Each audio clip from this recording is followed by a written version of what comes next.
In the early 2000s, America turned its eyes toward Iraq. Officials in Washington spoke with absolute conviction.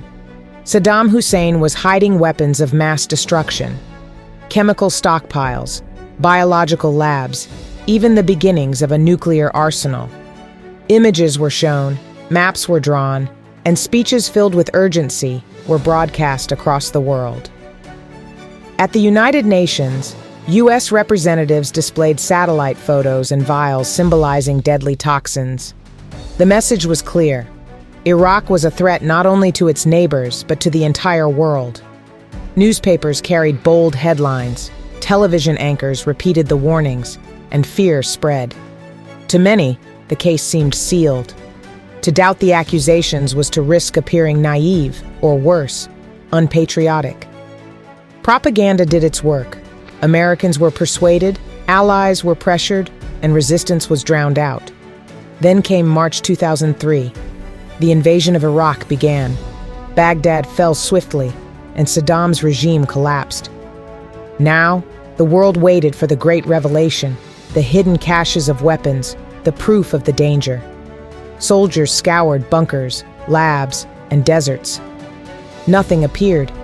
Weeks turned into months, and still nothing.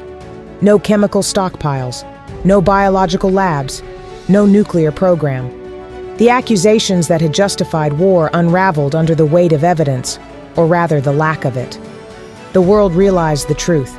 America's leaders had exaggerated, twisted, or outright fabricated intelligence. The weapons of mass destruction had been a mirage, a story used to rally a nation into war. For Iraq, the lie left ruins, cities shattered, families displaced, and sectarian violence unleashed. For America, it left a scar of mistrust, a reminder that propaganda can march a nation into war, but cannot hide the truth forever. The weapons never existed, but the consequences of the lie were all too real.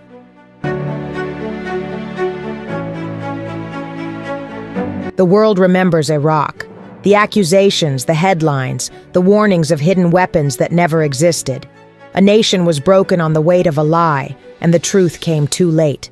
Today, whispers grow again, this time about Venezuela, allegations of drug cartels and leaders, claims of dictatorship, justifications of sanctions and pressure.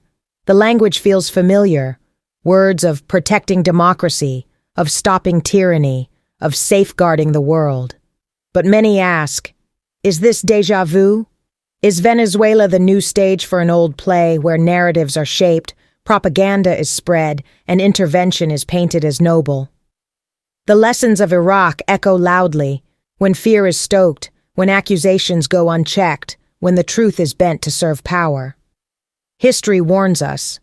Once, the world was told Iraq held weapons of mass destruction. They were never found. Today, people wonder, will Venezuela become another chapter in the same story, where the real weapons are cartels of lies and the casualties are nations?